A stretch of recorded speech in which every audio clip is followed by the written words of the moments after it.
So now that we've done the intro on the truck and things like that, now we're starting to get some work done. So first thing we did is we actually removed the box, which actually wasn't bolted in. It was just sitting there. So it's left kind of a bit of a rust spot there we'll have to clean up, but ultimately it just came right off. And then of course we had a whole bunch of tree drippings, if you will, in the bed here. So we got those all swept out so we can kind of see what we have. And it actually worked out pretty good in our favor, where it's actually pretty good. But there's a big dent right here in the bed.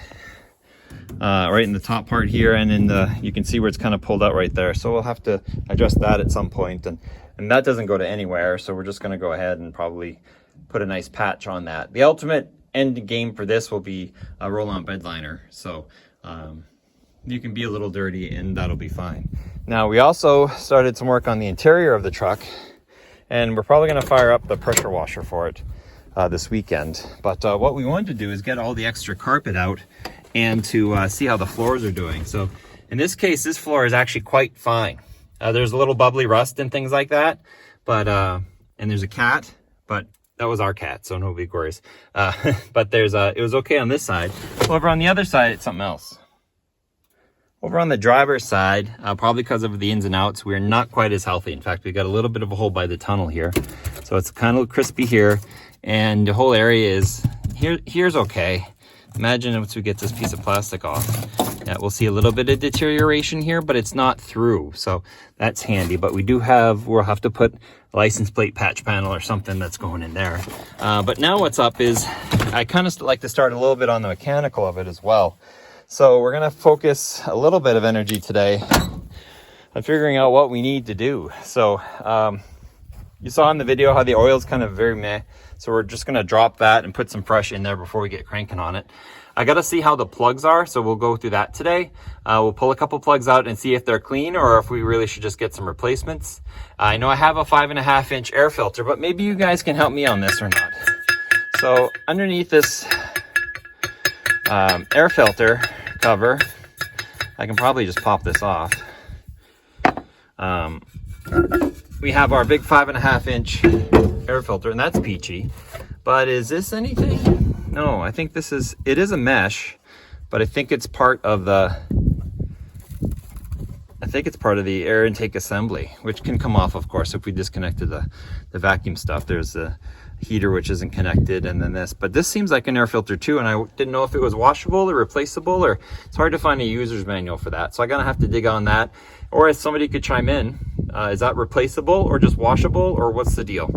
And then we're doing the oil, the plugs, maybe the air filter for sure, just to get us going so we can start cranking on it to see what's exactly going on here. Now I should have a mechanical fuel pump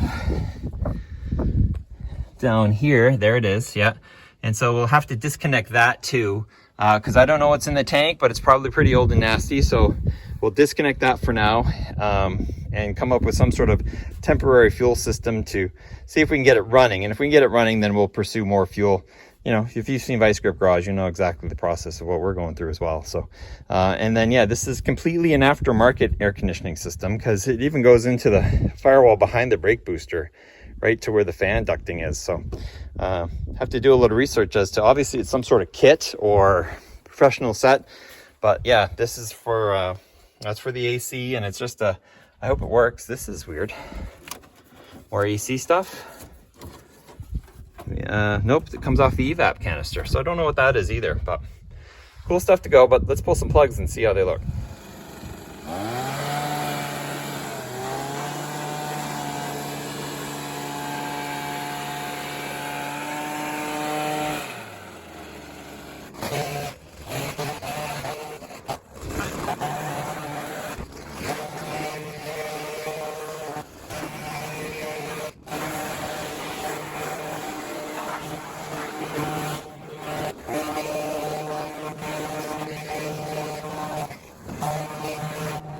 And now it's a little less dusty.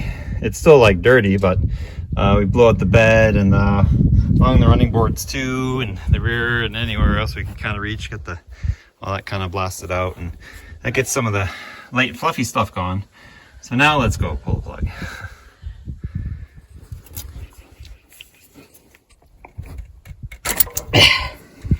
Pop goes the weasel. I don't know. Once it breaks, you should be able to figure it out. Yeah, I did.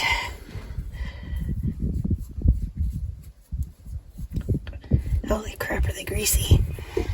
It's fine actually as a plug, but I don't think they're awful. it's a little rich. Not quite ember, but it hasn't run in a long time, and what running it has done might have been just around in the yard. So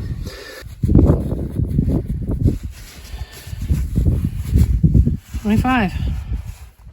Okay. Alrighty. So just kind of put that one in the hole for now. We'll replace them with some AC Delcos. That's one thing GM engines love is. So here's our borescope into the cylinder, and you can see there's a little bit of a line there, but ultimately there's a lot of carbon. You can see the dished piston, but pretty much looks okay fundamentally. So no big scars, no scratches, it doesn't seem like. So we're going to put some Marvel Mist Oil in these anyway before we roll them over again. There's a little wear right there, but I think it's okay-ish. Marvel Mystery Oil. Nobody knows what's in that. It's a mystery. Right. So this is cylinder number 1287. And just like cylinder number 3, it's a little bit not as carboned up. It's a little bit leaner, but ultimately they're all the same. So we're good there. So we're just gonna finger tight this back in there, put the plug wire back on it. We did find a bad plug wire. Looks like it got hot. So we'll probably just redo the wires while we're here. And probably ought to pull the cap and just take a quick peek underneath, see how the button is and stuff. So.